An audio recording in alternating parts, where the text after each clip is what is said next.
just had a very frank conversation with the Senate and House Democratic leadership. Look, the principle at stake here is very simple. We have disagreements about tax policy, but you don't shut that government down.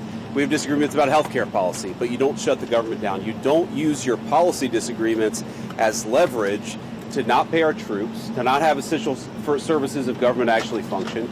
You don't say the fact that you disagree about a particular tax provision is an excuse for shutting down the people's government and all the essential services that come along with it. If you look at what Chuck Schumer has said in the past consistently, it's whatever our disagreements are, let's negotiate with them.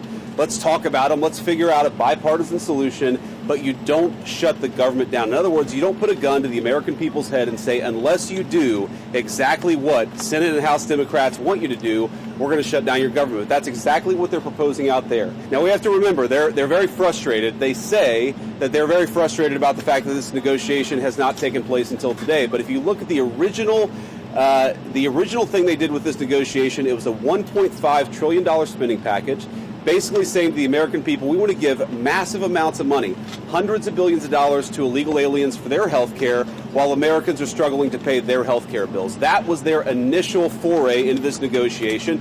We thought it was absurd. We told them it was absurd, and now they come in here saying that if you don't give us everything that we want, we're going to shut down the government. We think that's preposterous. Now I want to make one final point here. You will hear a lot from Senate Democrats, from House Democrats about the fact that American health care policy is broken.